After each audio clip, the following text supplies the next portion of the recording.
Bien-aimés dans le Seigneur, bonjour. Notre thème de ce matin, c'est l'aigle de Patmos. L'aigle de Patmos. Nous fêtons aujourd'hui l'apôtre Jean, dont le nom vient de l'hébreu Yohanan.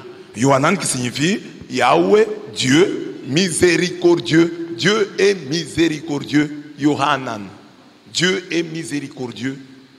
On l'appelle Jean l'apôtre ou Jean l'évangéliste ou Jean le théologien pour le distinguer de Jean le Baptiste. Parce que pourquoi on dit l'autre Jean-Baptiste? Jean-Baptiste, sa maman ne l'appelait pas Jean-Baptiste. Non. On a ajouté Baptiste pour le distinguer de Jean l'évangéliste. L'évangéliste aussi, on a mis Jean l'évangéliste ou Jean apôtre pour le distinguer de Jean Baptiste. Alors maman Elisabeth n'appelait pas Jean-Baptiste. Baptiste. Quand on dit Jean-Baptiste, il s'appelle Jean. Mais nous, pour le distinguer de l'autre, nous disons qu'il s'appelle Jean le Baptiste. Celui-ci, c'est Jean l'évangéliste, Jean l'apôtre, Jean apôtre, apôtre Jean. C'est ainsi qu'il y a des paroisses. Paroisse Saint-Jean apôtre. Paroisse Saint-Jean Baptiste. Alors, souvent appelé le bien-aimé du Seigneur, ou celui que Jésus aimait, Jean se considère comme l'apôtre préféré du Christ. C'est lui qui dit ça. Jésus n'a jamais dit « j'aime Jean plus que tout le monde ». Non. C'est Jean lui-même qui s'appelle le bien-aimé. Vous ne trouverez pas dans l'évangile de Matthieu, dans l'évangile de Luc, dans l'évangile de Marc ou dans les épîtres, quelqu'un qui dit « oh Jean, c'est les disciples ». C'est Jean lui-même qui dit « moi je suis le disciple bien-aimé ». C'est une grande leçon pour nous. C'est ce que chaque chrétien doit dire. Chaque chrétien, quand il regarde sa relation à Dieu, doit se dire « je suis le disciple bien-aimé du Seigneur ». Je suis le chantre bien-aimé du Seigneur. Je suis le prêtre bien-aimé du Seigneur. Chacun de nous doit prendre conscience que Dieu l'aime de manière particulière, de manière personnelle. Dieu t'aime particulièrement. Dieu te connaît particulièrement. Ne sois pas seulement le chrétien qui dit « Dieu nous aime ». Non, Dieu m'aime, moi. C'est ça. C'est lui qui dit ça. Vous voyez, quand on était petit, on avait cette tendance-là. Donc, dans nos maisons, au salon, on pouvait avoir la photo du pape, la photo de Jésus, la photo de Mobutu, maintenant aujourd'hui de Kabila ou de Fachi. Quand vous l'avez dans la maison, vous êtes tous assis et quand vous la regardez, chacun a l'impression que la photo n'a Dieu que pour lui. N'est-ce pas? Tous vous avez l'impression, il me regarde moi. Hein, c'est ça l'amour de Dieu. Et cette image, moi je l'ai eue, je la prêche encore aujourd'hui, des années après, je l'ai eue, j'ai expliqué ça au Kiro quand j'étais jeune. Déjà tout jeune, j'avais compris ça. Ah, c'est comme ça l'amour de Dieu. Tout celui qui regarde, qui se tourne vers Dieu, a l'impression et devra avoir l'impression, ou la conviction, hein, l'impression c'est une manière de parler, mais devrait avoir la conviction que Dieu l'aime particulièrement. Et c'est là que tout change. Les garçons qui sont ici de notre temps, ça aussi je disais ça, j'étais encore jeune. Je disais que regardez un garçon peut porter des culottes de notre temps avec les mapacho, avec Google. Il n'y a pas de problème. Même les filles, hein, la fille peut s'asseoir sans contrôle. Mais il y a un âge où le garçon et la fille comprennent que maintenant, les gens commencent à me regarder. Alors la fille se contrôle. Le garçon aussi se contrôle. Il ne va plus porter la culotte avec Google. La fille aussi, pour s'asseoir, elle va se contrôler. Amen. Hein, je vous ai raconté l'histoire. Quand nous étions petits, nous avons organisé, à la paroisse, on a fait le théâtre de Jésus à Pâques. Alors nous étions des militaires romains. Alors en tant que militaires romains, on ne devait pas porter des pantalons, on portait des jupes. Alors on a emprunté des jupes à nos sœurs de l'église, elles nous ont donné des jupes. Alors maintenant on a porté des jupes, on était là. On est venu pour arrêter Jésus. On dit, vous savez qui? Jésus dans Nazareth. Je suis là. Bien. Hey. C'est après qu'on entend le coup de vent. Hey. On est en jupe.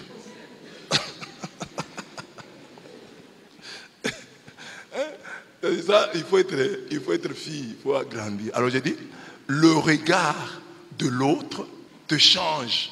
Change la fille dit, ah, je vois maintenant que j'ai grandi, les gens me regardent, alors il faut que je me contrôle. Le garçon, c'est des gens. Alors la même chose, le chrétien, quand il prend conscience que la photo qui est dans la maison, Cette photo-là, cette image n'a Dieu que pour moi. Ah, ne me regarde que moi. Ah, et puis après, comme cette personne me regarde, alors je dois me garder. Je dois me garder. On me regarde, je me garde. On me regarde, je me garde. Je contrôle mon attitude parce qu'on me regarde. Dites à votre voisin, on te regarde. Dieu te regarde. Garde-toi. Voilà. Mais pour ça, il faut être épouse.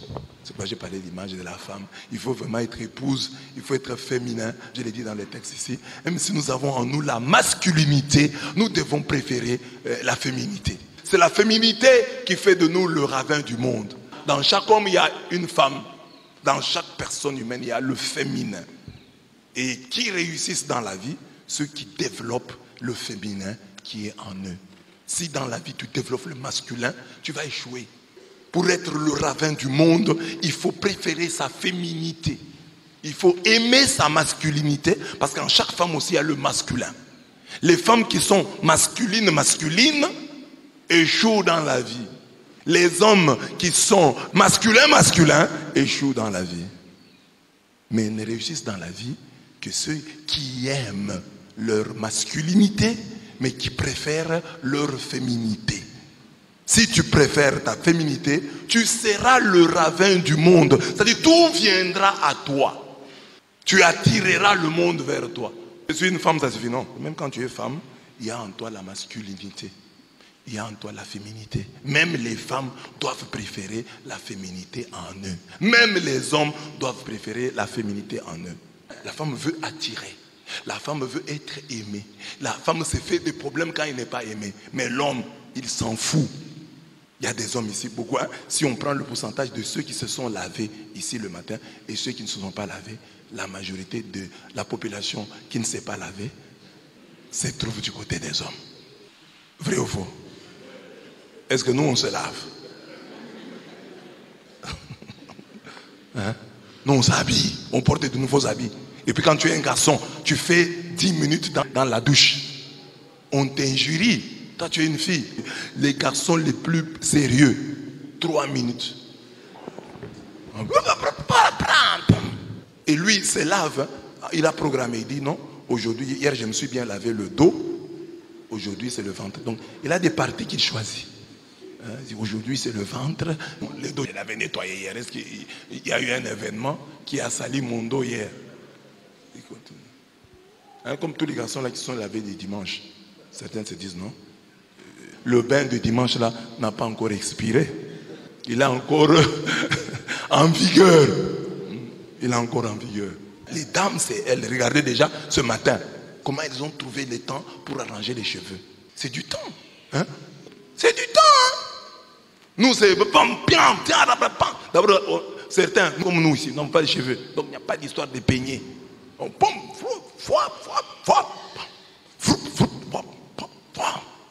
les hommes, un homme peut faire des jours sans se mirer. Mais les femmes, on aime des miroirs dans le sac. C'est parce qu'elles n'arrivent pas à se reconnaître. Elles s'oublient souvent. Je suis comment?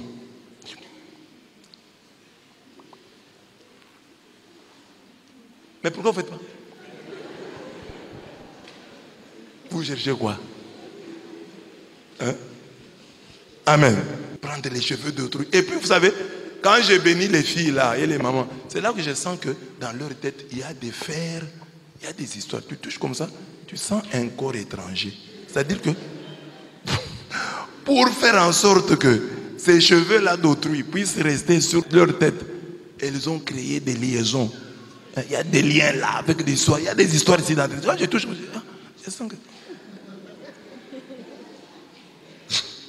Voilà. Donc, Dieu nous regarde, Dieu nous aime, il n'a Dieu que pour nous. Il nous regarde, il me regarde et je me garde. C'est ça un peu Jean qui a compris quand il dit il est le disciple bien-aimé. De nombreuses représentations de la scène, la dernière scène, nous le montrent aux côtés de Jésus, écoutant attentivement les paroles du Seigneur, les yeux quelquefois fermés pour mieux écouter. Sur beaucoup de photos, des images, des tableaux qui ont été peints de la dernière scène, de la Sainte Seine, le jour où Jésus a institué l'Eucharistie, on voit Jean, les yeux fermés quelquefois, pour mieux écouter, parce qu'on écoute mieux qu'avec les yeux fermés. Et on le voit tout à côté de Jésus. Parfois, il pose sa tête sur la poitrine de Jésus. Quand vous regardez une peinture de la Sainte Seine, vous allez voir ça. Jean est toujours à côté de Jésus, avec la tête posée sur son sein. Je vais en parler. En effet, dans l'évangile où l'on attribue à Jean, il rapporte avec beaucoup de précision les paroles prononcées par Jésus au cours de la scène. Voilà, c'est lui d'ailleurs Jean. Quand vous prenez Jean 14, Jean 15, 16, 17, il n'y a que les paroles que Jésus a sorties à la Sainte Seine. Les autres nous disent seulement il a pris le pain, il a dit prenez, mangez-en tout ceci à mon corps. Mais Jean a des discours, déjà disons à partir de 13 même, 13, déjà 13. Quand il dit aimez-vous les uns les autres comme je vous ai aimé, c'est toujours là, à la Sainte Seine. Le lavement des pieds. Alors, pourquoi je parle de l'aigle de Patmos? Parce que dans le tétramorphe qu'on trouve dans Ézéchiel 1, 1 à 14, et dans Apocalypse 4, 7 à 8, on parle de 4 êtres vivants. Vous vous souvenez? Dans la tradition de l'Église, on a expliqué que les 4 êtres vivants-là sont aussi des symboles des apôtres ou des évangélistes.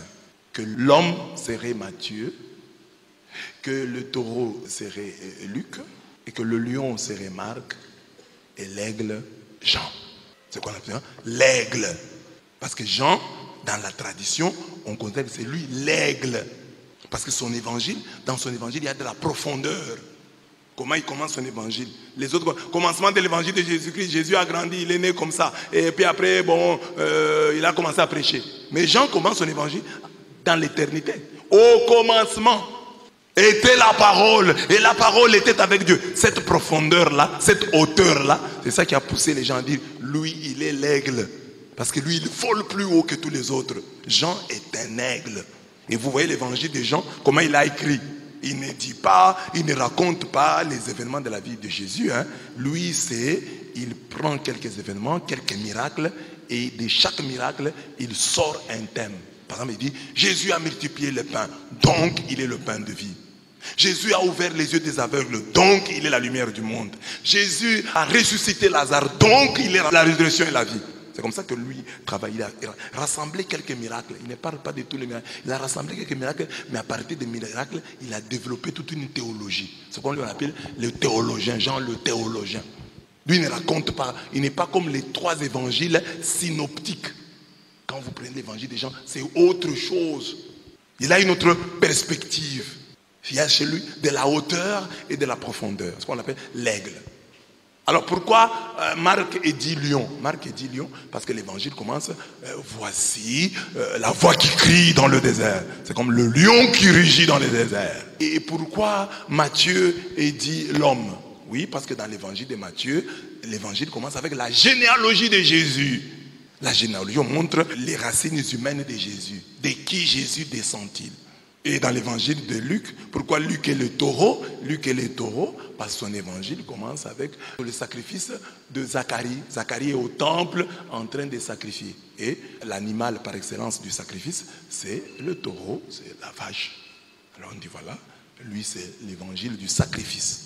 L'aigle de Patmos. Alors, de l'aigle de Patmos de Saint Jean, nous retenons 3 vérités fondamentales. Première chose, tirée de l'évangile. La vitesse au matin de Pâques. Jésus est ressuscité à Pâques. Les femmes viennent rapporter aux disciples, aux apôtres, que le tombeau est vide. Dès qu'ils apprennent cela, Pierre et Jean courent vers le tombeau. Mais Jean était le plus jeune. Il court plus vite que Pierre. Il arrive devant le tombeau de Jésus. Il n'entre pas. Il s'arrête à la porte, à l'entrée.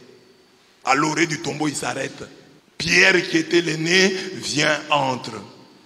Il voit ce qu'il a vu. C'est Jean qui parle, c'est Jean qui rapporte. On ne sait pas ce que Pierre a ressenti en lui. Mais au moins on dit, Simon Pierre qui le suivait arrive à son tour, il entre dans le tombeau, il aperçoit les linges posés à plat ainsi que le suaire qui avait entouré la tête de Jésus, pour dire qu'on a mis de l'ordre. Jésus n'est pas ressuscité en désordre. On n'a pas trouvé le suaire mélangé aux autres linges.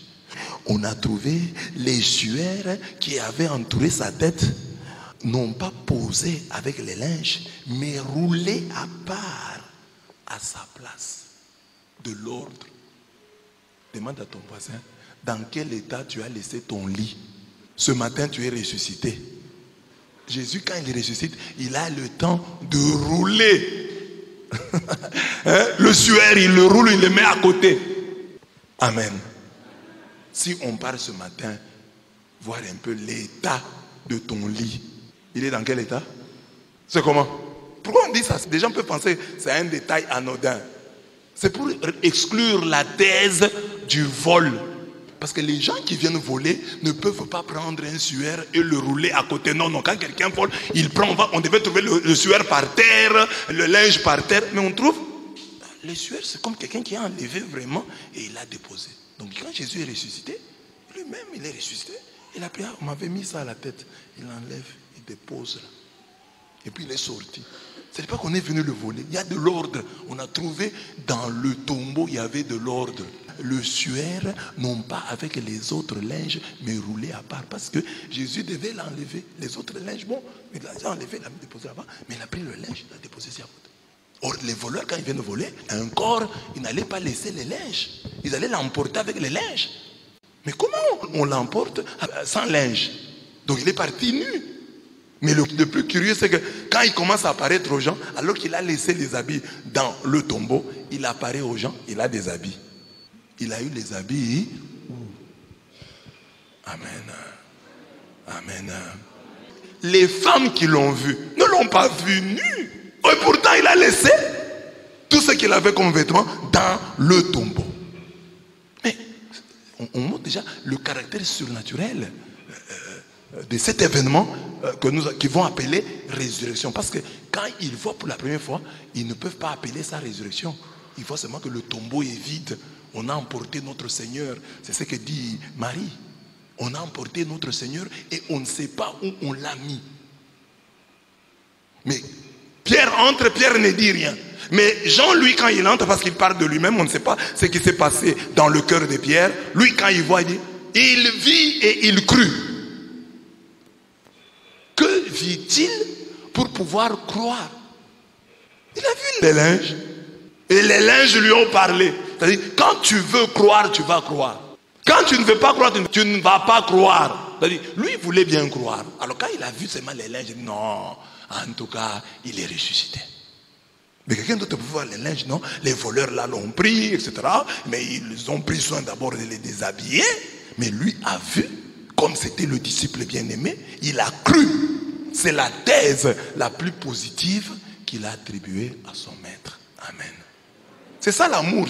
Il montre qu'il est des disciples bien-aimés. Quand vous aimez quelqu'un, vous lui attribuez tout ce qu'il y a de positif. Il a fait ça, il sait ce qu'il a fait.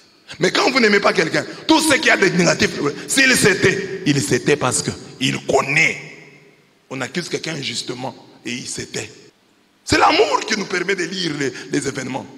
Comme lui, il aimait Jésus, il voit le tombeau vide. Non, il crut quoi? Qu'il était ressuscité. Il crut que ce n'était pas un hasard. On n'avait pas volé son corps. Il prit le parti de tout ce qui pouvait être de positif. C'est ça qu'il a attribué à Jésus. Donc ici, il doit être ressuscité. Amen, amen. Amen, amen. Demande à ton voisin, est-ce que tu aimes les gens? Si tu aimes les gens, tu vas aussi leur attribuer tout ce que tu vois de positif. C'est ça que tu vas dire. S'il a fait ça, ça va être peut-être pour ça. Hein? Quelque chose de positif. Comme on a dit ici, les gens qui aimaient Papa Etienne Tshisekedi. Hein? Quand Mobutu l'a nommé Premier ministre, il est allé là, biffer les mentions qui étaient là. Dans la Constitution, il a biffé. Et puis il a signé. Bon. Les juristes disent, mais c'est pas possible ce qu'il a fait. Mais les amoureux de Chichi disent qu'il a bien fait. Pourquoi? Parce qu'il l'aime. Ceux qui aiment Chichi vont dire, il savait ce qu'il faisait. Ceux qui ne l'aiment pas disent, ah non. Alors, toi aussi regarde comment tu interprètes les événements de la vie des gens. C'est l'amour. Est-ce que c'est l'amour qui est ta grille de lecture? Si l'amour est la grille de lecture, tu vas bien lire les choses. Amen, amen. Amen, amen. Quelle est ta grille de lecture? Si tu lis avec amour les événements de ta vie et les événements de la vie de l'autre, si tu lis positivement, c'est qu'il y a de l'amour en toi. Si tu lis négativement, il y a de la haine. L'amour croit tout. Il vit et il crut. Non, il n'a pas fait ça dans un mauvais sens. Quand il a dit ça, c'est parce que. Quand il a fait ça, c'est parce que. Non, il voulait en fait nous dire ceci. Il voulait en fait dire ça. C'est comme aujourd'hui, nous, quand nous lisons les textes de Jésus. Jésus, comme nous aimons Jésus, si un défenseur des droits de l'homme prend l'évangile, il va dire non, Jésus. Il prend la scène de Jésus fouettant les gens qui vendaient des histoires dans le parvis du temple. Un défenseur des droits de l'homme va dire, mais Jésus a violé les droits humains. Il ne respecte pas les gens. Comment il peut fouetter des responsables, des parents, des gens responsables il les a fouettés. Mais nous, comme nous aimons Jésus, nous interprétons des textes positivement. Mais c'est comme ça. Alors que les défenseurs des droits de l'homme vont dire, Jésus a exagéré. Pourquoi fouetter des êtres humains? C'est une violation des droits humains. Mais nous disons que Jésus a bien fait. C'est comme aujourd'hui là, pour les exorcismes. Vous savez que certains exorcismes demandent qu'on lie la personne. Mais les défenseurs des droits de l'homme sont contre ça. Vous faites souffrir les gens. Est-ce qu'il y a des démons ici? Laissez la personne. Elle est folle, il faut la soigner. Alors, ils refusent qu'on lie la personne. Alors que ceux qui font les prières, ils disent non, il faut vraiment lier. Parce que quand les démons entrent et deviennent violents, ils peuvent frapper même l'exorciste. Donc voilà la lecture. Différente. Quand tu aimes, tu lis autrement les choses. Quand tu n'aimes pas, tu lis aussi d'une autre manière. Alors, Jean, comme il aimait Jésus, il entre, il croit. Alors, pourquoi j'ai évoqué ce point sur la vitesse de Jean? C'est pour nous interpeller nous tous. Aujourd'hui, fêtant Saint Jean, 2 jours après Noël, c'est pour nous dire, je l'ai dit à l'oreille de cette messe, j'ai dit, pourquoi nous fêtons Jean? C'est pour nous dire, l'enfant qui est né vous aime. Vous êtes les bien-aimés de cet enfant-là qui est né. Parce que c'est votre sauveur. Il vous aime vraiment. Alors, rendez-lui l'appareil. Aimez-le à votre tour. Que cet amour soit réciproque. Regardez Jean, il aime tellement Jésus et il est jeune. Son amour pour Jésus est un amour jeune. Quand il apprend que le tombeau est vide, il court. Normalement, quand nous nous sommes éprouvés, tu apprends que au cimetière là, on a dévalisé le tombeau, on a pris le cadavre de ton père. Tu vas aller au cimetière. Tu viens d'être éprouvé. Ton frère est mort vendredi et tu es là assis. On dit, au cimetière, on a trouvé le cimetière, on a pris le cercueil de papa, on est parti avec. Tu vas courir pour aller au tombeau. Tu vas t'abattre, rester là. Tu vas rester là-bas. Ce sont les autres qui vont aller. Mais ici, Jean apprend que le tombeau est vide et lui et Pierre courent. C'est que il se disait qu'il doit y avoir quelque chose de bien. Parce qu'il court. Mais je ne te vois pas, toi. Quand on te dit qu'on a volé le corps de ton cher défunt, tu cours pour aller au cimetière. Tu vas t'abattre, tu vas rester sur place pleurer. Tu peux aller visiter ça après. Mais pas sur place, là, tu cours pour aller voir comment on a... Non.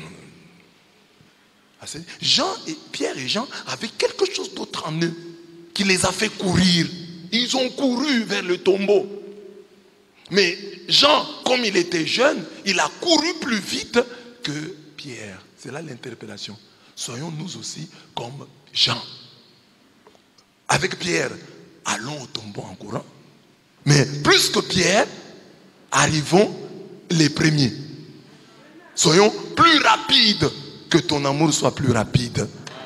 Que ton amour réagisse plus rapidement. C'est-à-dire, dans les choses du monde ici, tout le monde réclame âge. Je suis ton grand frère. Je suis ton frère. Je suis ton aîné. Très bien. Je suis ton père. Je suis ta mère. Très bien. Dans les choses de ce monde, tu réclames le respect à partir de ton âge. Tout te fondant sur l'âge, tu réclames plus de respect. Vous devez me respecter. Je suis l'aîné. Vous devez me respecter. Je suis plus âgé que vous. Voilà. Mais maintenant, sur le plan spirituel, as-tu vraiment couru plus que les autres? Es-tu arrivé au tombeau le premier? As-tu vu et cru en premier? Es-tu plus mature, plus mûr que les autres? Ou tu continues à être un bébé spirituel? As-tu atteint une certaine maturité spirituelle? Jean est jeune. Jean court plus vite que Pierre. Jean entre dans le tombeau après Pierre. Mais Jean croit. Simplement parce qu'il le voit. Les linges à côté, le suaire à côté. Il dit non, il doit être ressuscité. On ne l'a pas enlevé, comme Marie a dit. Parce que Marie aimait aussi Jésus. Mais Marie est venue dire, Marie dit, on a enlevé le Seigneur de son tombeau. Et nous ne savons pas où on l'a déposé. Mais Jean dit non, on ne l'a pas enlevé. Moi je crois que Dieu est en train de nous surprendre. C'est ça la maturité spirituelle. Quand les autres pleurent, on a enlevé. Non, il vit et il crut. Dieu est en train de nous surprendre. Dieu prépare une surprise. C'est ça la foi. Quand tu es un croyant dans la maison, homme et femme, mari et épouse, vous êtes dans la maison, que maman s'inquiète ou papa s'inquiète, il faut qu'il y ait l'un de deux qui dise non, on n'a pas enlevé le Seigneur. Le Seigneur est ressuscité. Amen. Dis à ton voisin, on ne l'a pas enlevé, il est ressuscité. Et la foi, c'est ça que je vous dis. La foi, c'est la lecture positive de tout ce qui nous arrive. Si vous savez lire positivement tout ce qui vous arrive, vous avez la foi. Vous dites, oh, il y a la main de Dieu. Dieu sait pourquoi ceci est arrivé. Et Dieu sait comment il fera pour que ceci tourne à mon avantage. Donc, soyons aussi rapides comme Jean. Mais respectueux comme lui. Jean court, arrive le premier au tombeau, mais il respecte l'aîné. Alors nous devons aussi, si nous sommes rapides, avoir du respect. Jean représente quoi? Le charisme dans l'église.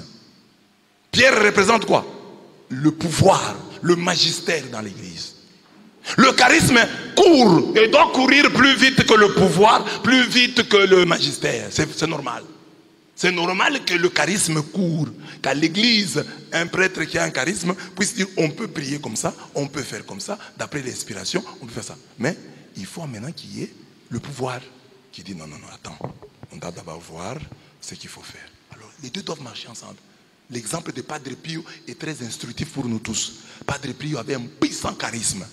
Mais pendant près de 10 ans, l'église lui a interdit de faire ses prières, de faire ses réunions. Il a obéi. Et Padre Pio disait, non seulement il faut savoir souffrir pour l'église, mais il faut apprendre aussi à souffrir par l'église. L'église, c'est ça, Saint-Pierre. L'institution, le pouvoir, le magistère. Il est plus lent. Le charisme est plus rapide. Mais les deux doivent aller ensemble. Que le pouvoir, l'institution église accepte que le charisme puisse courir. Mais le charisme, qu'avant d'entrer dans le tombeau, et que le charisme laisse d'abord l'institution entrer dans le tombeau. Avant. Mais nous avons dans l'église besoin de deux. De charisme et l'institution. Charisme et institution. Église, charisme et institution. Amen. Amen. Demande à ton voisin, dans ce texte, tu es qui? Tu es Pierre ou tu es Jean? C'est ce que j'ai dit ici même à l'église. À l'église, nous devons avoir du respect les uns pour les autres. Par exemple, ici, nous avons institué la gérontocratie. C'est parmi les éléments sur lesquels j'insiste toujours. L'aîné reste aîné, même s'il blague avec toi, même s'il se rapproche de toi. Et ça que j'ai dit aux jeunes ici, il faut toujours vous imaginer, et cet homme a-t-il l'âge de mon père? Ah, il est même plus âgé que mon papa, je dois le respecter. Et ça, j'ai dit même aux chrétiens. Donc, il faut que les chrétiens mettent ça dans leur tête. Le respect pour les grandes personnes, pour les personnes élevées en dignité, respect. Et c'est ça que j'apprends à mes jeunes. Je vous ai toujours dit ça. Quand vous êtes sur les réseaux sociaux, vous voyez un pasteur qui écrit cette histoire, laissez-le comme Dieu le fait. N'intervenez jamais sur la page d'un pasteur pour l'attaquer. Laissez-le. Répondez à quelqu'un qui vient sur votre page. Et même là, ne l'injuriez pas. Il y a plusieurs manières de répondre. Répondez en le faisant réfléchir. Mais n'allez pas sur les pages d'autrui. Quelqu'un a écrit ces choses, toi tu viens là, il a écrit ces choses, laisse-les. Laisse-le dire. Amen, amen. Donc, la vitesse au matin de Pâques nous invite donc à la maturité spirituelle. Grandissons, mûrissons, mettons-y de la vitesse. Ne sois pas un éternel enfant. Puer aeternus, non. Grandis. Cours aussi de manière à remporter le prix. Comme Paul dit ici, ne savez-vous pas que dans les courses du stade, tous courent, mais un seul obtient le prix. Courez donc de manière à remporter le prix. Courez bien de manière à remporter le prix.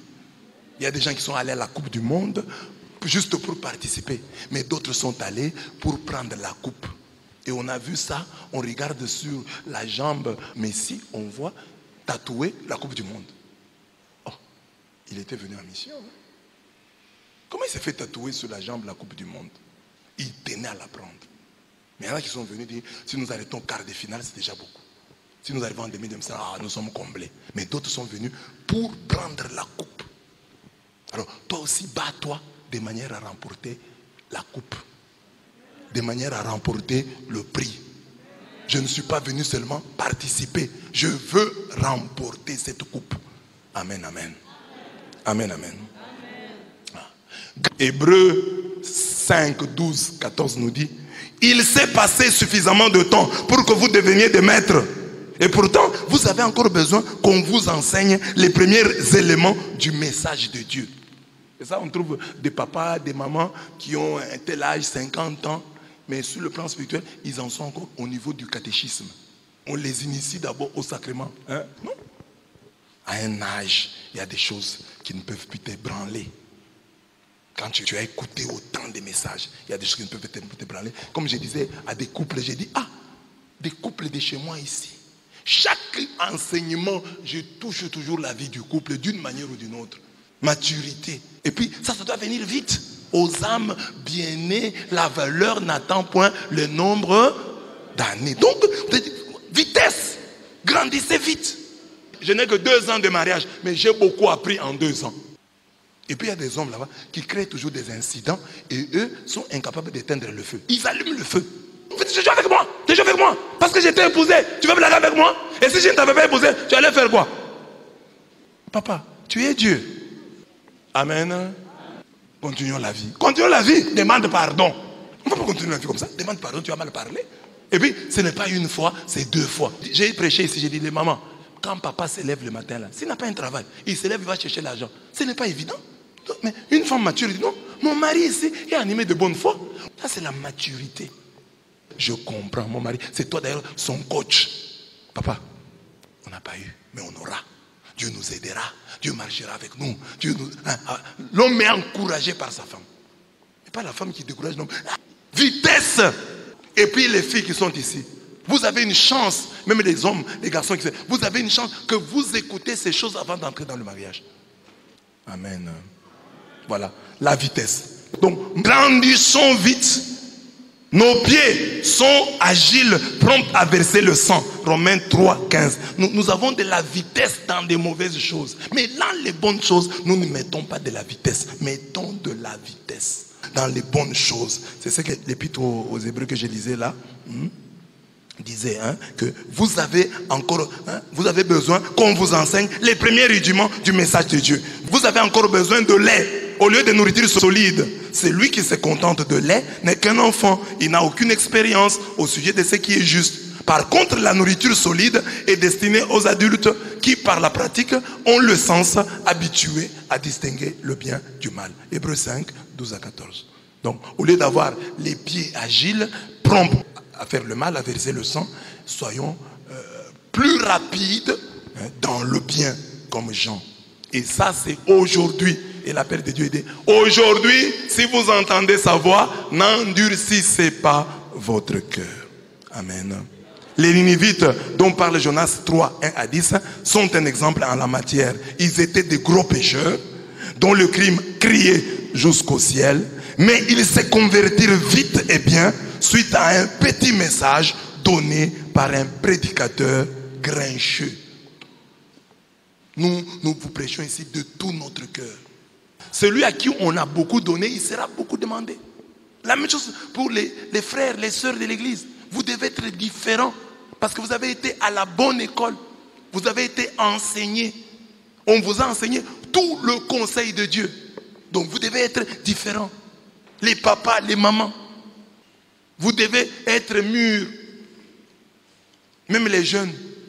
On doit voir des jeunes filles. Quand une de nos jeunes filles se marie, elle peut avoir 22 ans, 23 ans. Mais son mari dit non, elle est d'une sagesse. Mais vous savez, on dirait une mère de 35 ans. Elle a une maturité, une maîtrise jamais vue.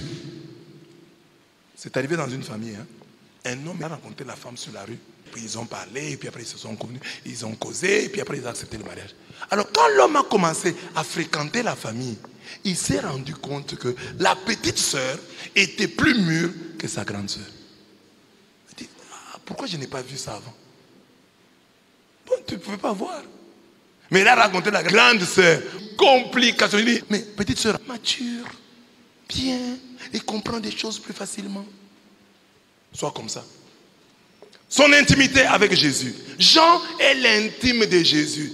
Jésus aimait tous ses apôtres. Mais Jean dit, moi je suis le plus aimé. Et quand ils sont à table, Jean va poser sa tête sur la poitrine de Jésus. Sur le sein de Jésus. Il s'appuie sur Jésus. Et les autres sont jaloux. Est-ce que Jésus leur avait interdit de poser leur tête sur sa poitrine? Non. Mais lui pose sa tête sur la poitrine de Jésus. Et Jésus lui révèle des choses. La poitrine de Jésus, c'est le lieu de la révélation. Un peuple sans révélation est un peuple sans frein. C'est dans l'intimité avec Dieu que tu reçois des révélations. C'est dans l'intimité avec Dieu que Dieu te parle. Dieu qui parle tantôt d'une manière, tantôt d'une autre. Tu perçois son message lorsque tu es son intime. Là, tu vas lire ce qui est écrit sur sa cuisse. Là, il va se déshabiller devant toi. Il va se dévoiler. Il va se révéler à toi. C'est ça, lire ce qui est écrit sur sa cuisse. Sur sa jambe. Roi des rois, Seigneur des seigneurs. Il n'y a que l'intimité. Je ne cesserai jamais de vous le dire.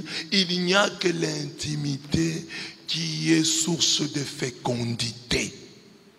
En dehors de l'intimité, il n'y a pas de fécondité. Je vous ai dit ici en intelligent, encore une image du mariage. J'ai dit, la foi c'est comme un mariage. L'homme peut avoir sa femme. En cours de route, il peut la tenir par la main. En cours de route, il peut lui arranger les cheveux. Il peut me lui donner un baiser sur la joue ou sur les lèvres. Mais ça ne nous donnera jamais les enfants. Les enfants viendront de l'intimité. C'est ce que je vous dis aussi aujourd'hui. Tu peux être chrétien. Tu pries ici comme nous prions. Mais si tu rentres chez toi à la maison, tu n'as aucune intimité avec Jésus. Ta foi ne produira rien. Ce que nous avons ici, ce sont des préliminaires. Tout ce que nous faisons ici, là, préliminaires à l'intimité. Les prières publiques sont des préliminaires à l'intimité. C'est comme une femme qui répond bien à son mari à 16 heures, qui lui parle bien à 17 heures. Elle prépare la nuit. L'intimité nocturne. C'est la même chose avec nous. Nous venons à la messe le matin pour préparer l'intimité nocturne avec Dieu. Alors, si ta prière, ta foi s'épuise seulement dans ce que nous faisons ici, tu ne vas rien produire. Si à part cette vie de prière communautaire, tu n'as pas d'autre vie de prière, tu te trompes.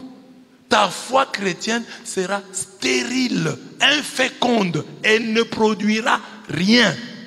Infructueuse sera-t-elle et même nuisible. Parce que quand tu es chrétien et que tu n'as pas de vie intime avec Dieu, tu deviens même nuisible à la communauté. Non seulement tu es inutile, mais tu deviens nuisible. Parce que quelqu'un qui ne prie pas, c'est un danger pour l'église. Je répète, quelqu'un qui ne prie pas est un danger pour l'église. Il devient porte-malheur. C'est ainsi que la Bible dit, lorsque tu te réveilles le matin et que tu salues les gens à haute voix, c'est comme si tu leur souhaitais la malédiction. Ça veut dire quoi? Ça veut dire que quand tu te réveilles le matin, prie d'abord. C'est après avoir prié que tu peux saluer les autres. Mais si tu salues tes frères et tes sœurs sans avoir au préalable prié, tout ce que tu vas répandre tout au long de la journée, c'est de la malédiction. Demande à ton voisin, ce matin tu as prié? Demande ce matin, tu as parlé à Dieu? Tu t'es réveillé en trombe hein, et tu es venu ici et tu as commencé à nous saluer. Bonjour, bonjour. Nous souhaitons la malchance. Chacun, chaque matin, par amour pour ses frères, se réveille et puise la bénédiction auprès de Dieu. Après l'avoir puisée auprès de Dieu, tu peux maintenant la répandre aux autres. Tu vas te réveiller le matin, tu te réveilles comme ça, tu salues ton mari. Non. Quand tu te réveilles le matin, femme, salue Dieu. Puise la bénédiction auprès de Dieu. Tu la puises, ton mari se réveille ou vous vous réveillez ensemble, vous puisez la bénédiction auprès de Dieu et après seulement, vous pouvez vous saluer. Bonjour chérie, bonjour chérie. Nous tous, nous avons puisé à la même source qu'est Dieu. Mais toi, tu te réveilles le matin, tu n'as pas prié et tu prends ton téléphone, tu commences à envoyer des messages aux gens. Bonjour, que Dieu vous bénisse, bonne journée, joyeux anniversaire. Joyeux anniversaire, tu as puisé cette force-là de joyeux anniversaire. Où? Tu as quelle source? Je répète, un chrétien sans vie de prière personnelle est un poison. Il nous tue ici. Il nous empoisonne, nous tue à petit feu. Amen. Même ici à l'église, quand on vient, normalement, on ne devait pas se saluer le matin. Quand on vient là, tous, on entre, on est sérieux, concentré. C'est après avoir prié seulement qu'on commence à se saluer. C'est comme ça. C'est comme ça que c'était dans les internats. Au séminaire, c'est comme ça. Quand vous venez, le matin, on ne parle pas. Nous parlons tous à Dieu. C'est après avoir parlé à Dieu que nous pouvons maintenant nous parler entre nous. L'intimité, seule l'intimité est fructueuse. Posons nos têtes sur le sein de Jésus. Posons nos têtes sur la poitrine de Jésus. Soyons ses intimes, il nous révélera des choses. Vous vous souvenez à table, il dit, l'un de vous me livrera. Jean était à côté. Les gens commencent à demander, est-ce moi? Est-ce moi? Est-ce moi? Alors on dit à Jean, toi qui es près de lui, demande-lui. Et Jean se penche sur la poitrine de Jésus, dit, Seigneur, c'est qui? Jésus lui dit, celui avec qui je vais mettre la main au même moment dans le plat, c'est celui-là. Jean a reçu la révélation. Jésus lui a donné un signe. Ce n'est pas Pierre, ce n'est pas Jude, mais c'est Judas.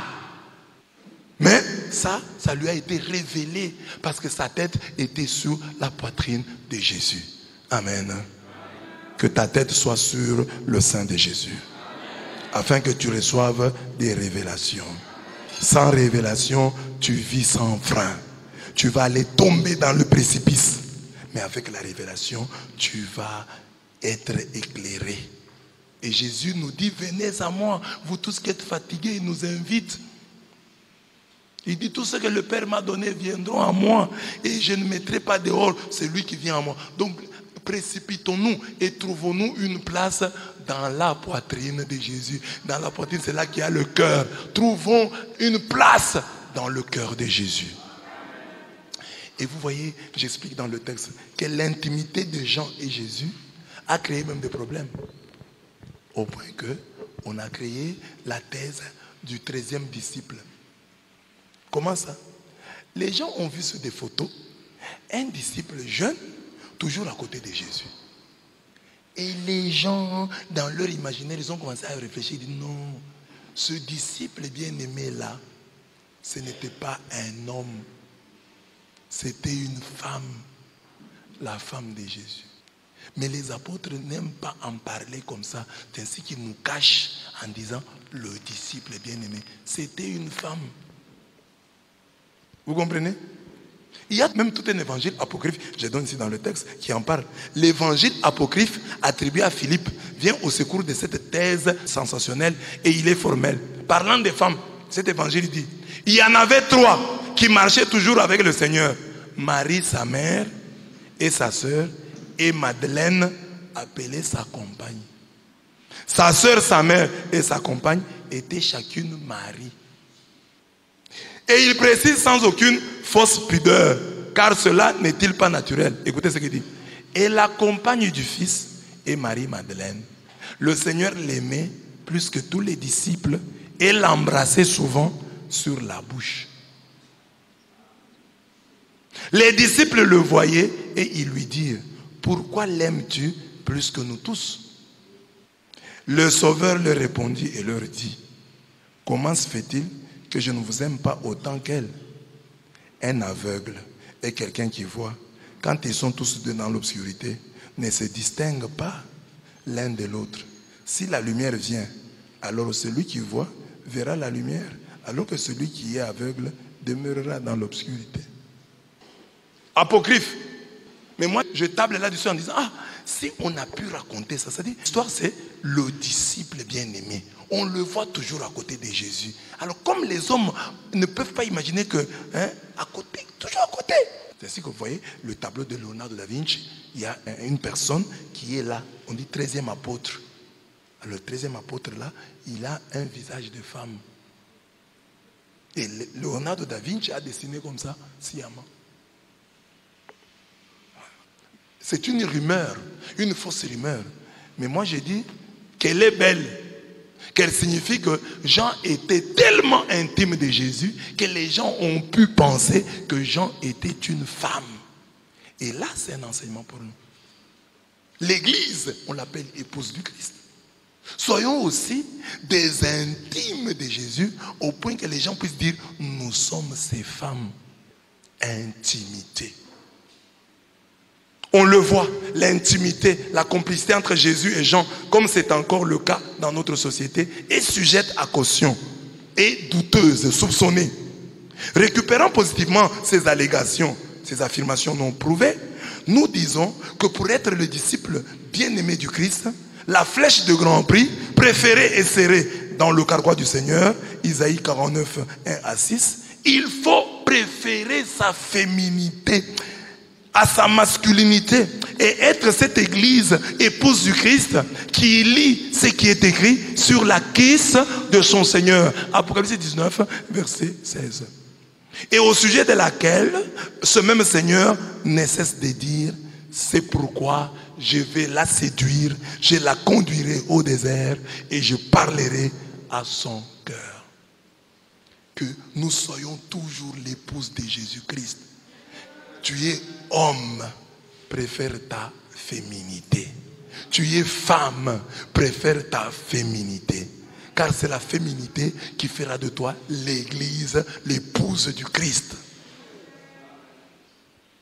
Est-ce que je parle à quelqu'un? Oh, ces derniers temps, ma vie de prière cloche un peu. Quand ta vie de prière cloche, tu veux produire quoi? Or, Jésus est la source de vie. Et toi, tu te sépares de la source de vie. C'est pour mourir ou pour vivre? Ces derniers temps, je ne prie pas. Ça fait combien de temps? Ça fait 3 mois. 3 mois, tu n'as pas de vie de prière. Et comment vis-tu? Non, mais je ne comprends pas. Non. 3 mois, je n'ai pas de vie de prière. Un chrétien.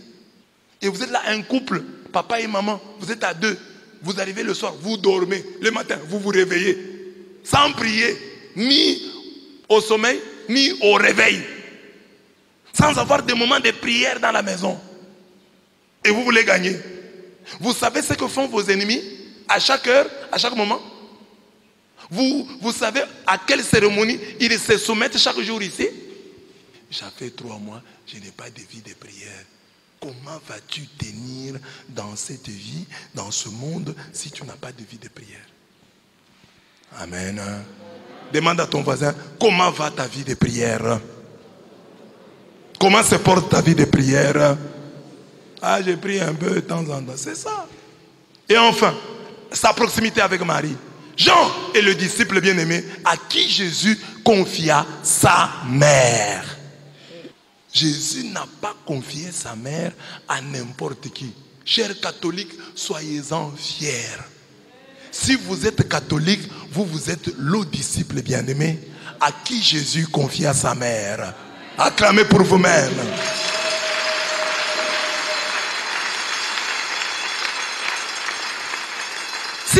quelqu'un, il est contre Marie. Bon, ne lui faites pas de problème. Comprenez que Jésus n'a confié sa mère qu'aux disciples bien-aimés. Jésus n'a pas confié sa mère à Pierre. Pierre était grand. Jésus n'a pas confié sa mère à Thomas. Il a confié sa mère à Jean, le disciple bien-aimé. Parce que ce jour-là, c'est Jean. Quand tout le monde avait fui, Jean était resté au pied de la croix. Ce n'est pas donné à tout le monde. Que tu sois resté bien-aimé, c'est une grâce de Dieu. Tu as l'esprit des gens. Tu as l'esprit du disciple bien-aimé. Car le bien-aimé, quand tous fuient, lui reste. Jésus a regardé. Pierre n'était pas là. Jean était resté seul à la croix. Pierre avait fui. Thomas n'était pas là. Jacques était parti. Mais Jean était là. Jésus regarde, il voit sa mère. Il regarde, il voit le disciple bien-aimé. Il voit le disciple bien-aimé. Il dit aux disciples, voici ta mère. Voici ta mère. C'est ça qu'il a dit à Jean. Voici ta mère. Et à la mère, voici ton fils. C'est Jésus. Alors comme je vous l'ai dit souvent, tous ceux qui lisent la Bible s'approprient ce qui est écrit dans la Bible. Dieu a dit à Josué, tout sol que foule la plante de tes pieds, je te le donne. Il a dit à qui? Il a dit à qui? À Josué. Il a dit à Isaïe, toute arme forgée contre toi sera sans effet. Mais aujourd'hui, les chrétiens disent, Seigneur, tu nous dis dans ta parole que toute arme forgée contre nous, là on a mis contre toi, contre nous sera sans effet. Tu as dit, tout sol que foule la plante de nos pieds. Alors qu'il a dit à Josué, la plante de ton pied. Tout sol que foule la plante de nos pieds nous sera donné. Oui Seigneur, voilà pourquoi. Mais la même Bible, Jésus a dit à Jean, voici ta mère. Pourquoi il y a personne qui dit, tu as dit, voici ta mère. Je prends Marie comme ma mère. Ce qu'on a dit à Isaïe là, c'est toi. Tu deviens Isaïe. Ce qu'on a dit à Ézéchiel, c'est toi. Ce qu'on a dit à Jonas, c'est toi. Ce qu'on a dit à Josué, c'est toi, tu es Josué. Tu es devenu Josué. Tout seul que foule la plante de mes pieds me sera donné. Maintenant je suis ici, à Kinshasa, à Lubumbashi, à Mbujimaï. Cette terre m'est donnée. Alléluia. Je prends cette terre. Je prends cette terre. Mais la même Bible a dit, Jésus dit à Jean, le disciple bien-aimé, voici ta... Là tu refuses d'être Jean. Tu as la mauvaise foi. Avant toute chose, avant de faire le chapelet, accepte d'abord que Marie est ta mère. C'est ça. Est-ce que tu acceptes que Marie est ta mère? Ils vont refuser, c'est pas ma mère. Accepte que Marie est ta mère. Parce que c'est la mère du disciple bien-aimé. C'est une parole de Dieu que tu dois prendre pour ton compte. Qui doit devenir une parole adressée à ta personne. Mais là tu ne prends pas. Ésaïe tu prends. Ézéchiel tu prends. Tu as dit à tel, à Paul. Tu as dit à tel, à Moïse. Tu as dit aux enfants d'Israël. Tu t'appropries tout ça. Mais ce que Jésus a dit à Marie, ça ne te concerne pas. C'est que tu as un autre problème. Amen. Dis à ton voisin, Jésus a dit à Jean, voici ta mère. Dis-lui, Marie est ta mère. Marie est ma mère. Marie est ma mère. Marie est ma mère. Ave Marie.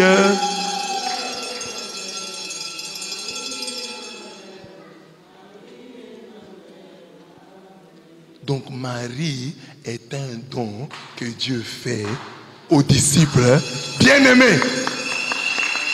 Si tu es aimé de Jésus, il va te donner sa mère. Quand je dis ça, je ne veux pas dire que tous les catholiques sont des disciples bien-aimés. Il y a des catholiques qui n'ont aucune dévotion mariale. Il y a des catholiques qui ne sentent pas la Vierge Marie. Les catholiques qui sont les bien-aimés sont les dévots de Marie. Amen. Demande à ton voisin, la dernière fois que tu as fait le chapelet, c'est quand? Au mois marial. Pendant le mois marial, quand nous étions ici. Tu vois que tu n'as pas pris Marie comme ta mère. Parce que depuis que le mois marial s'est terminé, ou si tu pries ici le chapelet, c'est quand on est ici vendredi. vendredi, quand on fait les chapelets ensemble. Mais toi-même, dans ta maison, comme ça, tu fais le chapelet. Non. Tu peux même porter le chapelet, hein, comme certains portent, mais tu ne fais pas le chapelet. Donc, Dieu ne t'a pas donné sa mère. Tu peux être catholique, mais Dieu ne t'a pas donné sa mère parce que tu n'es pas le disciple bien-aimé. Tous les catholiques ne sont pas des disciples bien-aimés parce que tous les catholiques, Dieu ne leur a pas donné sa maman. Il a donné sa maman à certains. Amen. Donc, les disciples bien-aimés aiment Marie. Pourquoi? Ce n'est pas un hasard. Est-ce qu'il y a un hasard dans les Écritures? Pourquoi ce détail-là, nos frères des églises de réveil, ne s'arrêtent pas dessus pour méditer? Comment Jésus peut-il donner ça? Vous dites, les gens des églises de réveil disent, non, Jésus avait d'autres frères. Ça va, on vous le concède même, pour pouvoir avancer dans le débat. Si Jésus avait d'autres frères, comme vous le dites, mes bien-aimés, frères et sœurs des églises de réveil, comment se fait-il que Jésus, ayant d'autres frères, quand il meurt, d'abord ces frères-là, on ne les voit pas, et Jésus dit à Jean, voici ta mère. Il dit à Marie, voici ton fils. S'il n'avait dit qu'à Jean, on comprend. Mais il a parlé et à Marie et à Jean, voici ta mère, voici ton fils. Et le texte montre que, comment Jean a compris ça? Jean, à partir de ce moment-là, l'a pris chez lui. Donc Marie vivait quelque part. À partir du moment où on lui a dit, Marie est ta mère, tu es son fils. Jean a dit à Marie, Marie, tu as entendu ce qu'on a dit? Je suis donc ton fils, tu es ma mère. On va habiter ensemble. Alors, comment nous les catholiques, nous vivons ça? On dit non. Être ensemble avec Marie aujourd'hui, c'est l'honorer. Et une manière de l'honorer, c'est reprendre les paroles que l'ange lui adressa, les paroles qu'Élisabeth lui adressa. Et ajouter à cela que Marie étant vivante, parce que la mort en Christ est un gain, parce que ceux qui meurent dans le Seigneur, si on accepte l'hypothèse de la mort, sont auprès de Jésus. Donc Marie est auprès de Jésus et nous préférons Marie à nos côtés, Marie dans nos vies, parce qu'elle est vivante. Parce qu'elle n'est pas morte. En Jésus, on ne meurt pas. C'est lui qui croit en moi, même s'il meurt, vivra. Et quiconque vit et croit en moi ne mourra jamais. Donc Marie a cru en Jésus, donc Marie n'est jamais morte. Elle est vivante. Étant vivante, nous aussi, dans notre spiritualité, nous la prenons chez nous. Et prendre Marie chez nous, c'est-à-dire comme quand Marie était chez Jean. Vous voyez un peu ce que Jean pouvait faire pour elle. Jean priait avec Marie. Maman, on prie. Prie. Jean priait pour Marie. Et Marie priait pour Jean. Oui, comme nous aussi, nous prions pour Marie. Et Marie prie pour nous. Amen. Alors, donc, Jean, vivant avec Marie, pouvait lui demander de servir. Marie, mais c'était comment? Quand Jésus, le Seigneur, était dans votre ventre, c'était comment? Marie lui expliquait. Et comment vous avez vécu ça? Marie expliquait à Jean. Parce que le disciple bien-aimé, il était l'intime du Seigneur, mais il est aussi devenu l'intime de la mère du Seigneur. Donc, ça veut dire quoi? Le disciple bien-aimé, Jean, l'aigle de Patmos, on ne peut pas concevoir sa vie sans Marie. Parce que c'est à lui. Vous voyez, par exemple, ici à l'église, moi je suis sur le point de mourir et j'ai dit à un chrétien, papa, tel, je meurs, veille aussi sur ma mère. Je ne peux pas dire ça à n'importe qui. Donc, je ne peux pas confier ma mère à n'importe qui. Tout comme toi, tu ne peux pas confier ta mère à n'importe qui. On confie sa mère au bien-aimé. Donc, celui-ci va bien s'occuper de ma mère. Donc, il confie sa mère à Jean. Mais il ne peut pas non plus. Par exemple, moi, je sais que ma mère est compliquée. Ma mère a des problèmes. Ma mère a tel défaut. Je ne peux pas non plus prendre un chrétien et le remettre entre les mains de ma mère. Donc, il y a une confiance mutuelle là. Jésus a fait confiance à Jean. Que Jean gardera très bien sa mère. Jésus a fait confiance à Marie, que Marie gardera très bien Jean. Alors, aujourd'hui, nous fêtons Saint Jean. L'interpellation est là. Nous ne pouvons pas aimer l'enfant de la crèche sans aimer sa mère. Comme tu ne peux pas aimer le fruit et haïr l'arbre. J'aime la mangue, mais je ne supporte pas le manguier. Non. Parce que la mangue vient du manguier. L'avocat vient de l'avocatier. Le citron vient du citronnier. Jésus vient de Marie. Si tu aimes le fruit, si tu es content du fruit, remercie l'arbre. Et c'est la Bible qui dit à Marie, et Jésus, le fruit de ton sein, le fruit de tes entrailles. Si Jésus est le fruit, Marie est donc l'arbre. Donc aujourd'hui, avec Jean, on nous ramène, troisième point, vous ne pouvez pas aimer l'enfant de la crèche sans aimer la mère qui l'a mise au monde.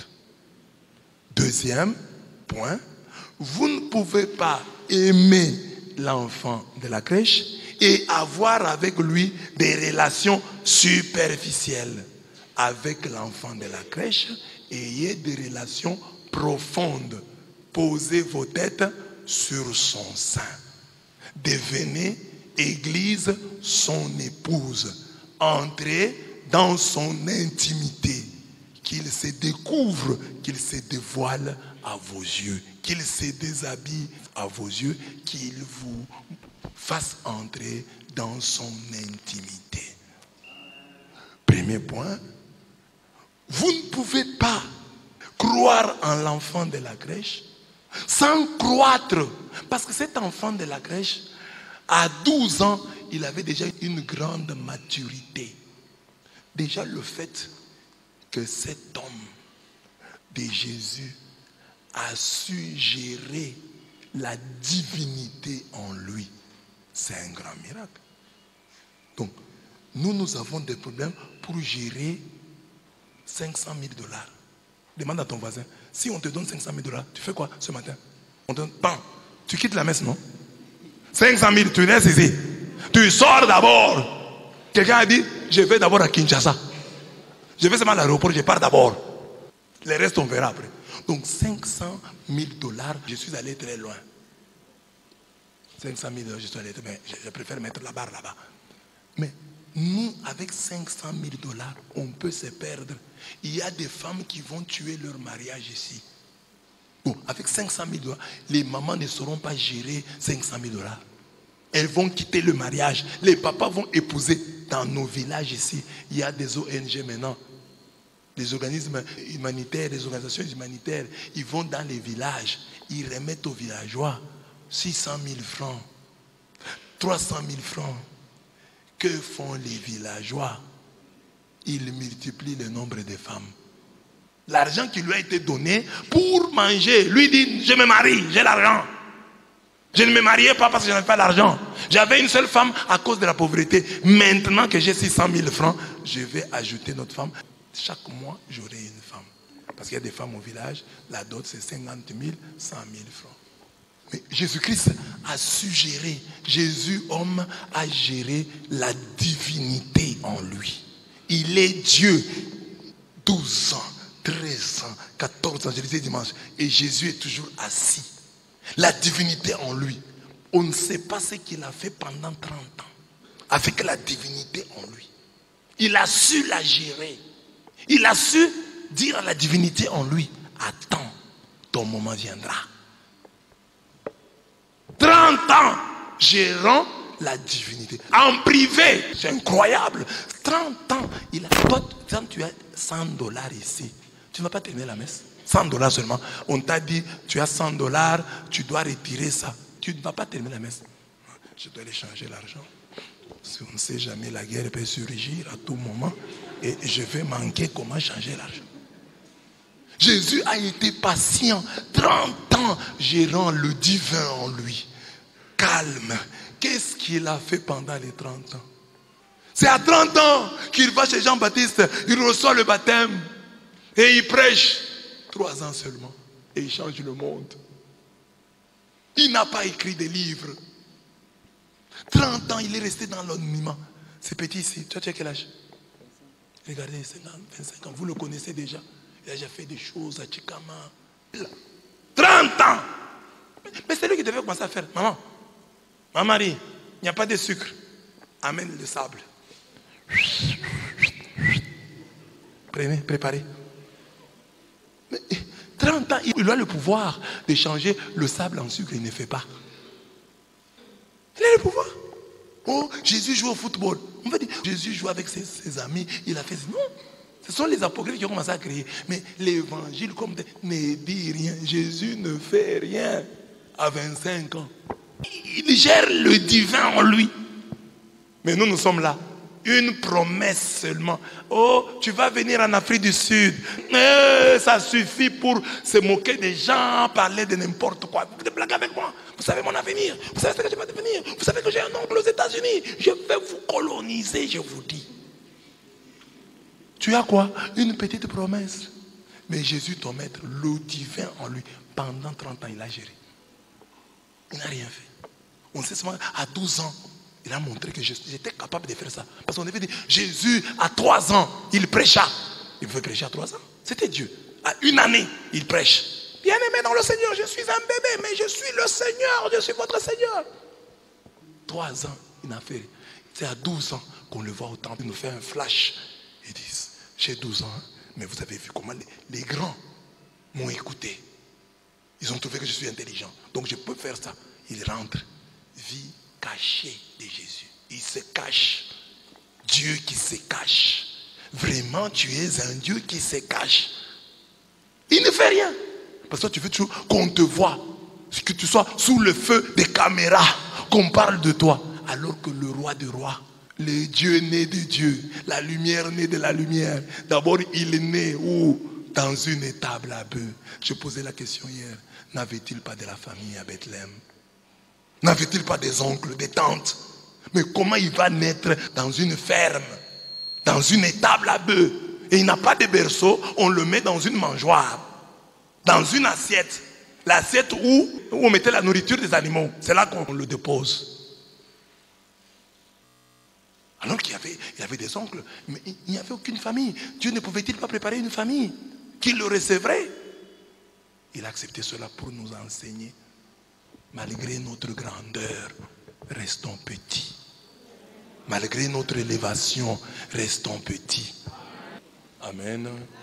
Voilà mes bien-aimés, l'aigle de Patmos, ce qui nous apprend. Prenons cet évangile au sérieux et essayons d'en vivre chaque jour de notre vie. Amen.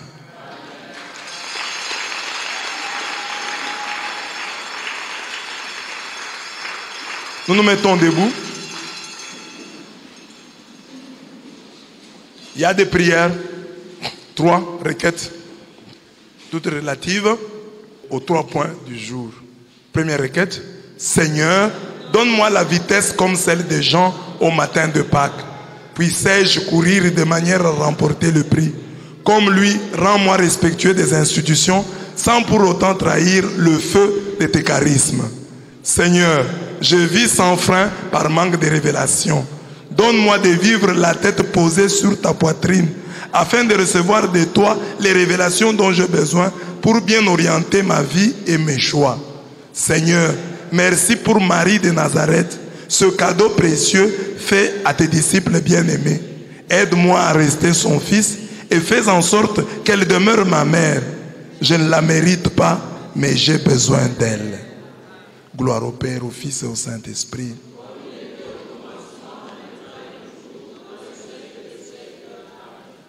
Bénissons le Seigneur.